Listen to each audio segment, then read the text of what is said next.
Καλησπέρα και από μένα. Ευχαριστούμε που μας τιμάτε με την παρουσία σας σε αυτό το ταξίδι που κάνουμε σε όλη την Ελλάδα με ένα μαγικό χαλί.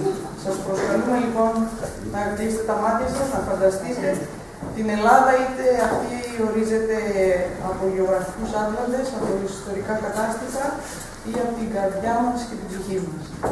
Για να δούμε λοιπόν πού θα ταξιδέψουμε και μην διστάσετε βεβαίως να τραγουδήσετε μαζί μας.